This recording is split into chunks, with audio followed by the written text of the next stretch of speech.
mendengarkan podcast ini. Saudaraku sekalian yang kekasih, ini adalah pertemuan pertama dalam tema besar mempersiapkan kematian yang bermartabat. Tema besar kita mempersiapkan kematian yang bermartabat. Dan hari ini kita mengusung tema manusia sebagai makhluk kekal. Ya, kita akan mengarungi perjalanan membahas tema ini. Tema besar mempersiapkan kematian yang bermartabat. Kita akan membahas mengenai kematian adalah sesuatu yang mutlak pasti, mengenai realitas pengadilan, kehidupan di balik kubur, kedahsyatan terpisah dari Allah, keindahan kerajaan surga, tanda-tanda kehidupan atau kematian sejak di bumi, dan seterusnya. Ya, saudaraku sekalian, kalau saya mengusung tema ini bukan karena wabah COVID-19 merajalela.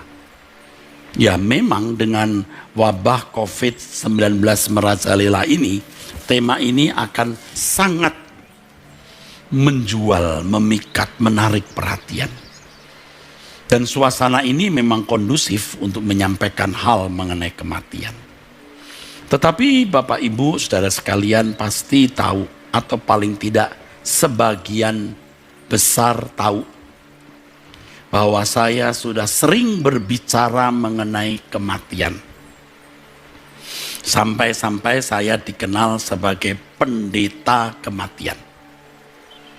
Dan banyak lagu-lagu yang saya tulis yang bertemakan kematian. Bukan banyak, saudara. Tapi saya kira kalau dilihat dari persentase lagu-lagu yang dikarang orang, mungkin saya paling banyak. Ya. Atau jangan-jangan satu-satunya penggubah lagu yang temanya tentang kematian begitu banyak. Ya. Saudaraku sekalian, jadi kami ini sudah sering bicara mengenai kematian. Dan slogan LB3, Langit Baru, Bumi Baru, itu sebuah slogan yang sudah sangat kami kenal, kami sering kemukakan, dan saya kira semua pecinta suara kebenaran sudah akrab ya dengan slogan LB3, Langit Baru, Bumi Baru. Dan LB3 ini satu dari 3 pilar Gereja Suara Kebenaran Injil. Bapak Ibu, saudaraku sekalian, sebenarnya kematian bukan sesuatu yang mengerikan. Kalau kematian itu seperti orang tertidur dan semua yang dijalani oleh manusia finish atau sudah selesai. Tetapi menjadi masalah karena kematian tidak menghilangkan kesadaran manusia. Ya. Walaupun tubuh manusia mati dikubur, tetapi manusia masih memiliki kesadaran. Dan kesadaran manusia itu kekal, saudara. Abadi. Ini yang mengerikan. Maka kita harus mengenal siapa manusia itu. Sebab pengertian yang benar tentang manusia dan penghayatan yang penuh atas keberadaan sebagai manusia itu mempengaruhi seluruh perilaku hidup seseorang. Saudara, kita harus mendapatkan dalam tanda kutip seperti pewahyuan atau pencerahan untuk bisa mengenal dan menghayati siapa kita ini. Ya. Sebab kalau hanya pengetahuan secara kognitif, saya kira banyak orang bisa bicara tentang siapa manusia itu. Who am I? Who am I? Siapa aku ini? Bisa. bicara panjang lebar dan detail mengenai antropologi. Ya, antropologi Alkitab ya kalau di lingkungan gereja. Tapi ternyata pengetahuan tentang manusia yang dimiliki tidak memberi pengaruh yang kuat terhadap perilaku hidupnya. Ya, tentu yang ini sudah sangat terlihat oleh kami yang ada di lingkungan sekolah tinggi teologi, di lingkungan sinode di mana saya bertemu dengan banyak pendeta. Bisa bicara tentang siapa manusia, siapa dirinya, who am I, tetapi tidak mempengaruhi positif dengan kuat, tidak mempengaruhi secara kuat dan positif perilaku hidupnya. Ini pasti ada yang keliru, saudara. Dan saya tentu mempersoalkannya. Saudara, kalau orang mengenal kebenaran yang murni, bertumbuh di dalam kebenaran yang benar, saya katakan benar karena di sini dibutuhkan atau dituntut pimpinan pencerahan Roh Kudus. Orang bisa belajar teologi tanpa Roh Kudus. Ya. Seorang yang beragama lain bisa sekolah di sekolah tinggi teologi Kristen untuk bisa menyerap pengetahuan tentang Allahnya orang Kristen. Termasuk antropologi Alkitab sangat bisa. Jadi tanpa Roh Kudus pun orang bisa mengerti pokok-pokok ajaran di dalam Alkitab. Tetapi kalau Roh Kudus memimpin seseorang, tadi saya sudah mengatakan dalam tanda kutip pewahyuan, enlightenment, pencerahan, saudara. Di kepalanya seperti ada lampu yang menyala. Ia memahami Allah. Dan tentu disertai perjumpaan ya saudara. Sebab pengetahuan tentang Allah yang benar dari orang yang haus dan lapar akan kebenaran itu akan berdampak atau mendesak orang itu memperagakannya. Jadi kalau kita memiliki pengetahuan tentang misalnya ya keselamatan. Keselamatan adalah usaha Allah mengembalikan manusia ke rancangan Allah semula. Tentu dijelaskan ya kalimat itu bahwa dalam proses dikembalikannya manusia ke rancangan Allah semula dituntut respon individu. Kalau tidak maka proses itu tidak dapat berlangsung. Ini contoh. Demikian pula dengan yang lain, seperti misalnya diperdamaikan atau pendamaian. Kalau orang memahami bahwa pendamaian itu hanya berarti seseorang bisa lagi dipertemukan dengan Allah oleh darah Yesus, oleh salib yang menjadi jembatan, ya sudah. Tetapi kalau mengerti bahwa pendamaian itu tidak otomatis membuat hubungan antara Allah dan manusia menjadi harmoni. Nah, maka orang yang memahami kata pendamaian dengan tepat akan memiliki usaha guna bertumbuh supaya bisa memiliki persekutuan yang harmoni dengan Allah. Itu banyak lagi contoh yang lain. Disucikan. Ternyata dikuduskan itu bukan hanya dosa-dosa kita yang telah kita lakukan, tapi karakter dosa kita. Nah, misalnya itu. Teologi yang benar itu akan mendesak orang untuk memperagakan. Kalau sampai tidak jadi sakit, saudaraku. Dan super munafik, saudaraku. Juga mengenai Allah sama. Demikian pula mengenai manusia, who am I? Nah, saudara, ada buku yang saya tulis judulnya Antropologi. Tetapi saya tentu tidak membahas buku itu secara lengkap, ya. Tetapi saya hanya mengambil satu tema dari buku itu yang judulnya Manusia sebagai Makhluk Kekal, saudara. Dan di sini juga dibutuhkan pencerahan dari Tuhan, semacam wahyu, pewahyuan. Jadi kepala kita seperti ada lampu yang nyala, saudara. Sehingga kita mengenal siapa diri kita dengan benar. Sebab dengan mengenal diri secara benar, itu akan berdampak. Tadi saya gunakan kata yang lain, mendesak kita memperagakan kebenaran yang kita pahami. Kalau orang bicara mengenai siapa dan bagaimana Allah dengan benar, memahami siapa dan bagaimana Allah dengan benar, maka pemahaman itu pun akan mendesak dia melakukan sesuatu.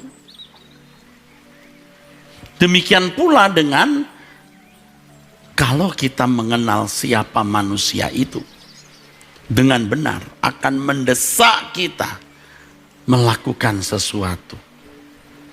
Kalau kita mengenal diri kita dengan benar, saudaraku, ya, kita pasti akan berusaha menempatkan diri dengan benar di hadapan Tuhan. Artinya mengerti bagaimana seharusnya bersikap terhadap Tuhan, terhadap sesama, dan terhadap lingkungan kita. Nah, ini yang mendasari kita membangun hubungan interpersonal dengan Tuhan, saudaraku. Dan itu sebuah relasi interpersonal, ya, yang konkret. Sebab itu akan berlanjut terus di kekekalan, saudara. Nah, kalau orang hanya memiliki pemahaman tentang manusia itu misalnya, dan itu tidak mendesak, tidak mendorong untuk melakukan suatu tindakan, saudaraku, ya. Dan kita, maksud saya orang-orang yang tidak memahami dengan benar siapa dirinya, tidak berusaha menempatkan diri di hadapan Tuhan secara benar, tidak mengerti bagaimana bersikap secara benar terhadap Allah, terhadap sesama dan alam sekitar. Bagaimana orang-orang semacam ini akan masuk surga? Tidak mungkin. Ya, dengan mengenal diri secara benar dalam kognitif, dalam pengertian pikirannya akan mendorong dia, mendesak dia melakukan tindakan, saudaraku. Dan tindakan itu adalah bagaimana membangun hubungan interpersonal dengan Tuhan. Dan hubungan ini akan berlanjut terus sampai kekekalan. Jadi jangan kita merasa sudah mengerti tentang siapa diri kita. Biasanya teolog sudah merasa mengerti. Nah, pertanyaannya adalah, seberapa dalam engkau mengerti, seberapa tepat engkau mengerti siapa dirimu dalam pimpinan Roh Kudus, sehingga engkau menemukan dalam tanda kutip seperti pewahyuan, atau hanya secara nalar mempelajari pokok-pokok bahasan dalam Alkitab termasuk antropologi ini dan tidak membawa dampak apa-apa dalam hidup. Karenanya kiranya apa yang saya kemukakan ini membuat saudara benar-benar menemukan pencerahan itu. Prinsip penting yang harus dikemukakan bertalian dengan manusia adalah kita ada bukan dengan sendirinya secara otomatis. Kejadian pasal 1 pasti kita sudah tahu ayat 26, 27. Kejadian pasal 2 ayat 7. Kita itu diciptakan Kita itu diciptakan. Saudara, kita itu diciptakan Allah, bukan ada dengan sendirinya. Pernah saudara menciptakan satu karya? Betapa Anda menikmati karya itu? Betapa Anda ingin karya itu bisa bukan hanya menyenangkan Anda, menyenangkan orang lain? Allah pun juga demikian. Ia ingin yang diciptakan itu menyenangkan dirinya. Berapa lama? Karena Allah kekal, maka manusia yang diciptakan juga harus kekal. Ini area Allah, bukan area binatang, saudara. Hewan itu bisa cerdas juga, dan Allah pasti juga bisa menikmati hewan, ya, makhluk ciptaannya. Tetapi berbeda dengan manusia. Manusia yang diciptakan Allah dengan kehendak. Dan manusia bisa mengarahkan kehendaknya, apakah ia menjadi sekutu Tuhan atau seteru Tuhan. Nah, luar biasa kan saudaraku? Kita ciptaan langsung oleh Allah. Kalau di Kejadian pasal 2 dikatakan bahwa Allah yang mengukir kita dengan tangannya. Jadi Tuhan Yesus mengatakan, berikanlah kepada kaisar apa yang wajib kamu berikan, juga kepada Allah apa yang wajib kamu berikan. Kepada kaisar sesuatu yang di atasnya ada tulisan dan gambar kaisar. Nah, kepada Allah sesuatu yang di atasnya ada ukiran tulisan Allah dan gambar Allah. Saudara, menghayati bahwa kita ini ciptaan dari tangan Allah, itu sudah menakjubkan, saudara. Apalagi Allah menggembuskan nafas, nismat hayim. Allah menggembuskan nafas. Ada sesuatu yang dituangkan, dikeluarkan dari diri Allah kepada makhluk ini. Kalau saya menghembuskan udara,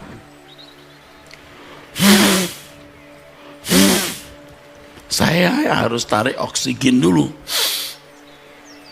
Tetapi kalau Allah yang menghembus, Allah tidak menarik oksigen. Ada sesuatu yang mengalir dari diri Allah untuk makhluk satu ini, kita. Maka Alkitab mengatakan bahwa manusia itu anak Allah. Adam itu anak Allah. Ya. Kita ini anak-anak Allah, saudara. Diciptakan untuk kesukaan Allah. Karena Allah itu kekal, kita juga kekal. Saudara, kekekalan ini dahsyat dan mestinya menggetarkan. Saya berharap saudara bisa menghayati kekekalan dengan benar, dan penghayatan itu bisa menggiring saudara kepada perasaan krisis. Ya, kita harus bisa merasakan perasaan krisis waktu kita di ujung maut, ketika kita sekarat. Oh, memang kita sekarang belum sekarat, mungkin juga jauh dari sekarat. Tapi siapa tahu, ya kan? Ujung maut itu kan tidak pernah diketahui manusia dan kita tidak bisa memprediksinya. Tetapi perasaan krisis itu kiranya telah bisa kita hayati. Selama saya melayani pekerjaan Tuhan dan menjadi orang Kristen sejak kecil, baru tahun-tahun belakangan ini bisa dan makin kuat menghayati perasaan krisis di ujung maut. Walaupun saya belum ada di keadaan itu, saudara. Mengapa? Karena saya bicara terus mengenai kekekalan. Dan kekekalan ini mestinya menggetarkan saudaraku. Menggetarkan saudaraku. Karena tidak ada yang lebih dahsyat dalam hidup ini selain Tuhan. Tetapi Allah pun dahsyat juga. Bukan saja karena segala kuasa kemuliaan kerajaan ada padanya. Dia juga adalah Allah yang kekal. Ya, kalau dikatakan Allah yang kekal itu kita bisa menemukan di beberapa ayat di Perjanjian Lama. Mazmur 93 ayat 1 sampai 5, Yesaya 40 ayat 28 dan lain sebagainya. Kekekalan menunjuk satu masa yang tidak berdurasi. Coba kita merenungkan, saudaraku. Bagaimana itu? Wah, pikiran kita tidak mampu mengurai. Tetapi yang penting, apakah kita akan memperoleh bagian di dalam kekekalan yang indah bersama Tuhan? Makanya kiranya saudara bisa menghayati kekekalan dan mestinya kita tergetar sehingga kita bisa membangun atau merasakan perasaan krisis. Seakan-akan kita sudah ada di ujung maut. Itulah sebabnya saya tulis satu lagu, saudaraku. Kalau hari ini hari terakhirku, ku pulang ke rumah abadi Bapakku. Ya, kalau hari ini hari terakhirku.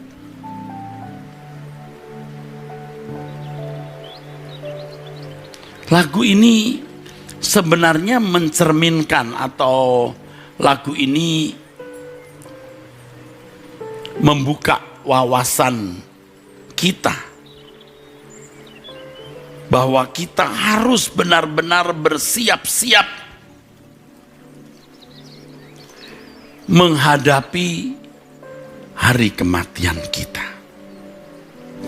Benar-benar saya bersyukur saya bisa menembus ya perasaan wajar, ya menembus perasaan wajar lalu bisa menghayati bagaimana kalau saya ada di keadaan di ujung maut tersebut, saudaraku. Ini terus terang ya saudara, tidak pernah terpikirkan oleh saya. Tidak mampu, kalau dulu saya tidak mampu. Sekarang saya mampu. Wah, itu dampaknya luar biasa. Benar-benar luar biasa. Karena memang bisa saja hari ini hari terakhir kita. Dan itu harus diupdate. Yang sering saya katakan kita simulasi. Seakan-akan kita sudah ada di hadapan tahta pengadilan Kristus. Saya mengatakan ini berulang-ulang loh saudara. Karena saya mempraktekkan itu sering. Sering. Benar, sering.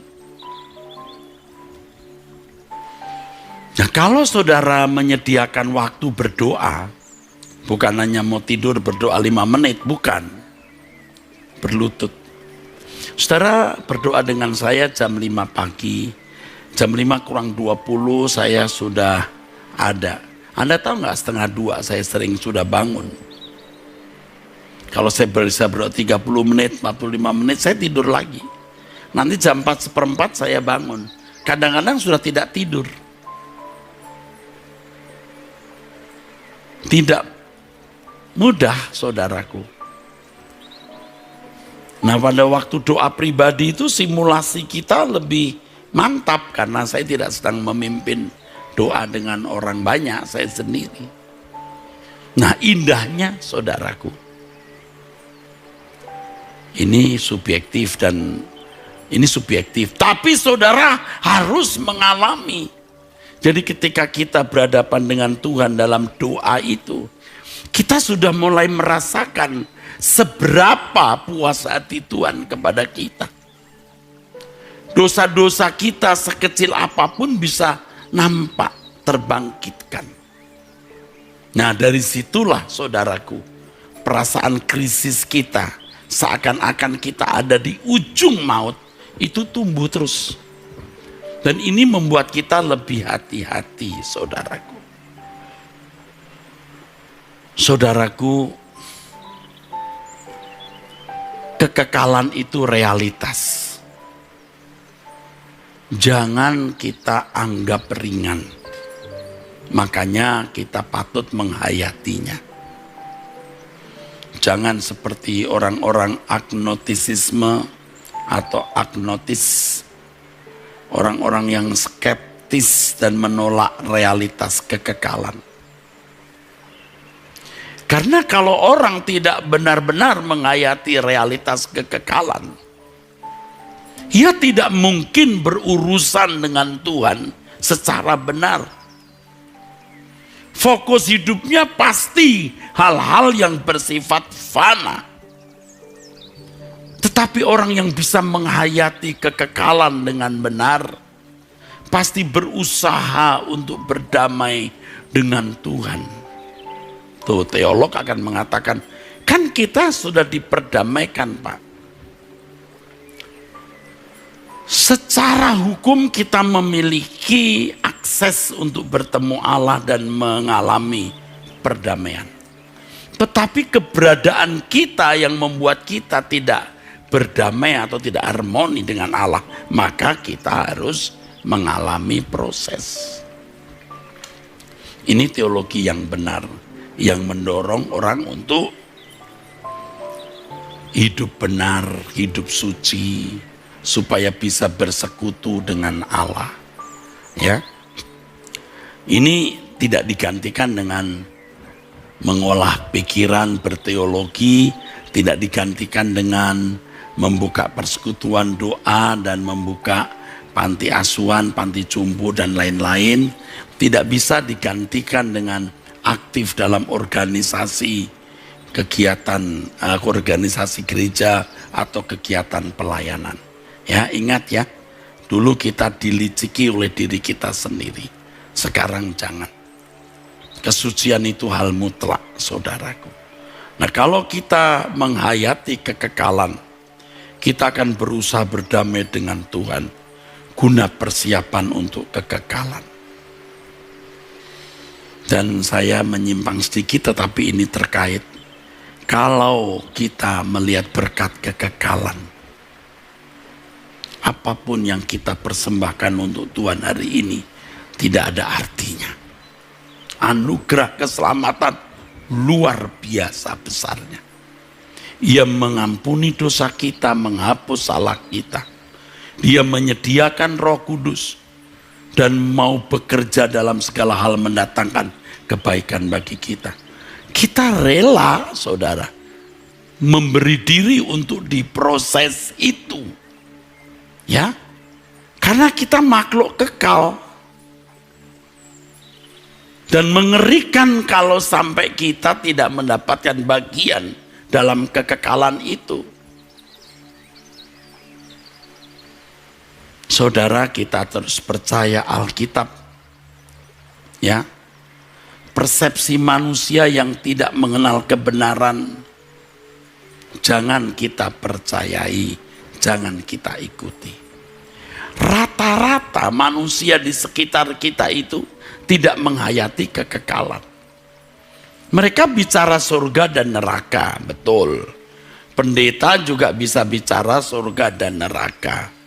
Tapi perilakunya tidak menunjukkan bahwa dia percaya ada kekekalan. Makanya patut dipertimbangkan. Hidup ini memang penuh misteri. Bukan hanya yang tidak kelihatan. Yang kelihatan pun penuh rahasia dan misteri yang mengagumkan, yang harus dikupas, diinovasi. Nggak usah yang tidak kelihatan, yang kelihatan saja penuh misteri kok. Kekekalan adalah misteri kehidupan yang harus dipercayai, sebab Tuhan mengatakannya. Makanya kalau kita bisa menghayati kekekalan ini, kita bisa menjadi gentar menghadapi hidup.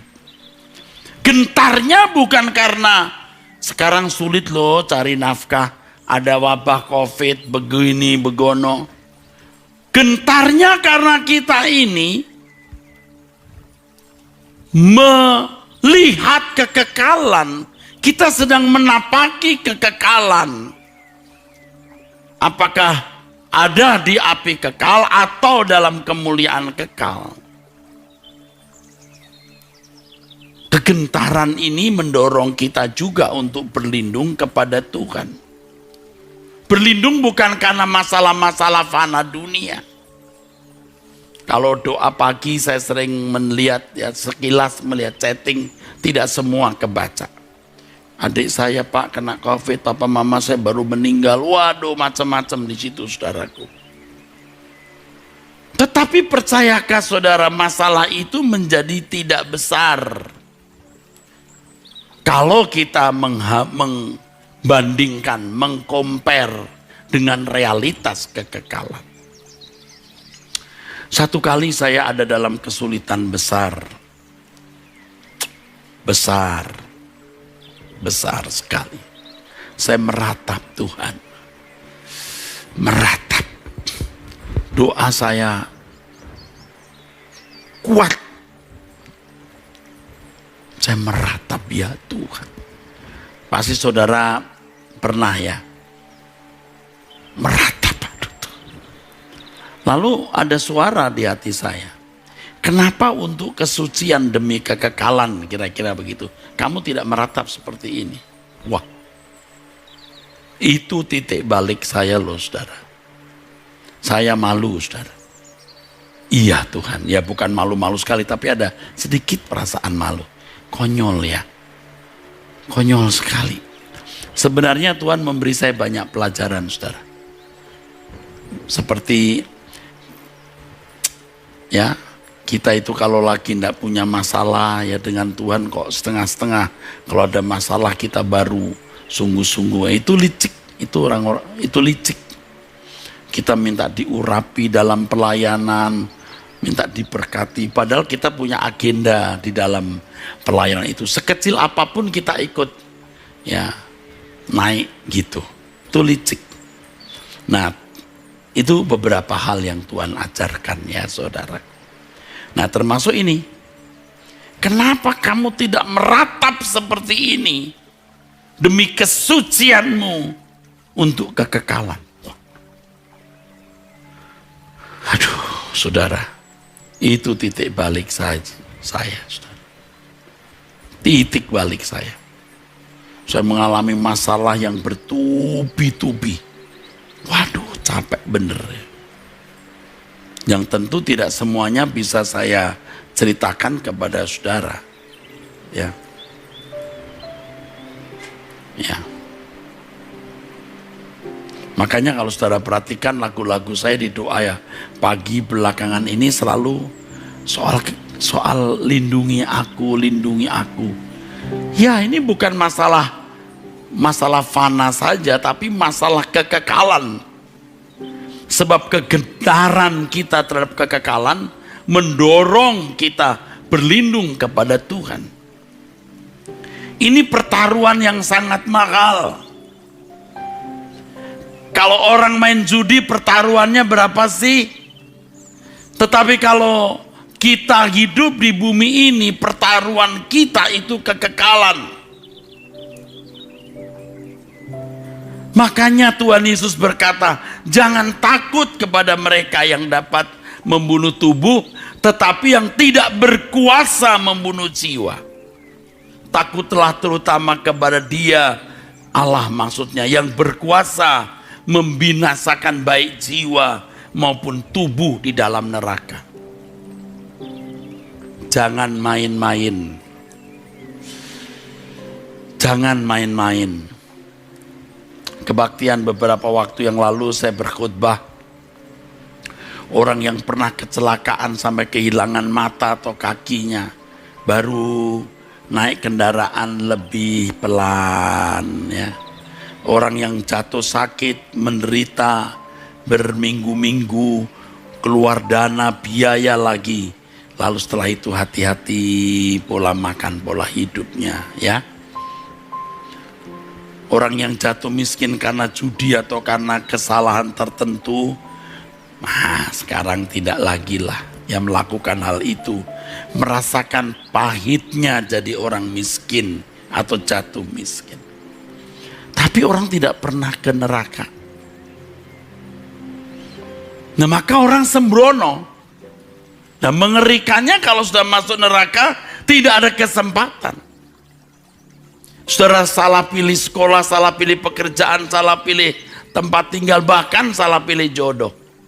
Itu masih sementara loh. Masih bisa dipulihkan atau ditanggulangi. Tetapi kalau sampai masuk neraka, itu binasa. Apolumi, destroy. To destroy fully. Ini yang membuat kita mestinya gentar, saudaraku. Ya tentu akhirnya nanti kita tidak mau masuk neraka bukan karena neraka itu api yang menyiksa. Intinya karena kita tidak mau terpisah dari Allah yang adalah sumber kehidupan kita. Neraka yang disebut Gehenna oleh Alkitab itu everlasting punishment. Penghukuman kekal. Makanya Suara Kebenaran melalui Truth ID ini terus mengkampanyekan hal ini. Jangan sampai kita jatuh di sana, saudara. Jangan sampai kita jatuh ke sana. Di dalam Alkitab ya, neraka ini diilustrasikan secara dramatis mengerikan oleh Tuhan Yesus sendiri. Yang apinya tidak pernah padam, ya ulatnya mengerikan. Kok Pak Eras tidak pernah bicara tentang neraka? Sudah pernah, tapi tidak mendalam. Kenapa? Karena memang tidak ada. Jangan ngarang-ngarang. Makanya saya hanya 1-2 pertemuan mungkin. Tapi kalau surga 32 sesi. Ngomongin apa itu Pak? Ya you buka sendiri Truth ID. Neraka malah tidak. Karena tidak ada data yang lengkap. Lagi pula kita tidak akan masuk ke sana.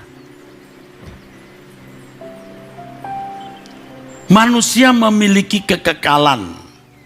Karena Tuhan adalah Tuhan yang kekal. Dan manusia diciptakan menurut gambar dirinya. Dirancang untuk berkeberadaan sama seperti Allah Bapa. Dan Allah ingin kebersamaan dengan manusia ini kekal. Saudara, manusia tidak diciptakan untuk mati kan? Seandainya Adam dan Hawa tidak jatuh dalam dosa, manusia itu terus hidup. Tidak ada kematian. Dan manusia bisa berjalan dengan Allah. Seperti dalam kitab Kejadian, pada hari sejuk Allah hadir di Eden. Kalau seandainya manusia tidak jatuh dalam dosa, wow, Allah hadir di tengah-tengah manusia. Betapa dahsyat itu, saudara. Ketika Allah hadir di Sinai, orang-orang gemetar, takut. Ya, karena manusia telah rusak, hidup di dalam dosa. Coba seandainya manusia tidak jatuh dalam dosa, saudaraku. Manusia semua kekal luar biasa, dan itu yang kita rindukan. Setelah kita mati, kita akan bangkit dan kita ada di kerajaan surga dan tidak ada lagi kematian. Mati bukanlah seperti orang tidur. Setelah kematian secara jasmani, manusia memiliki kesadaran kekal. Manusia diperhadapkan kepada realitas sengsara kekal atau bahagia kekal. Jadi bisa dimengerti kalau Tuhan berkata, satu jiwa bertobat, malaikat di surga bersukacita. Ingat ya, bertobat, metanoia, berubah pikiran, bukan hanya menjadi anggota gereja. Saudaraku sekalian, dengan keberadaan sebagai makhluk kekal, kita harus bertanggung jawab atas pilihan dan keputusan-keputusan kita. Kehidupan ini benar-benar sebuah keadaan yang beresiko tinggi. Sebab manusia yang berkeadaan kekal ini harus mengambil keputusan dan memilih kemuliaan kekal bersama dengan Allah atau kehinaan kekal terpisah dari Allah. Dengan kesadaran terhadap fakta kekekalan ini, kita lebih berhati-hati dalam mengarungi kehidupan. Kehidupan ini beresiko tinggi, saudaraku. Dan hidup ini tidak boleh kita terima seperti sebuah permainan kartu yang sifatnya gambling, yang berspekulasi, untung rugi, spekulatif. Tidak demikian. Masuk surga abadi bukanlah keberuntungan, dan masuk neraka kekal bukanlah kecelakaan. Maksudnya, jangan keliru. Memangnya ke surga nggak beruntung, Pak? Keberuntungan. Memang ke surga itu beruntung, tapi bukan keberuntungan. Karena ke surga itu pilihan dari tanggung jawab kita. Setiap kita harus menetapkan apakah kita mau masuk surga bersama dengan Allah atau tidak. Makanya nanti ada satu tema mengenai kepastian ke surga. Sudah ada tanda-tanda apakah seseorang masuk surga selama-lamanya atau masuk neraka selama-lamanya. Ada gejala-gejala yang nampak. Dan gejala-gejala itu bukan Allah yang menciptakan atau memberi. Kita yang membuat. Kita yang melangkah dan membuat tanda-tanda, gejala itu, simptom itu, ciri itu, karakteristik itu.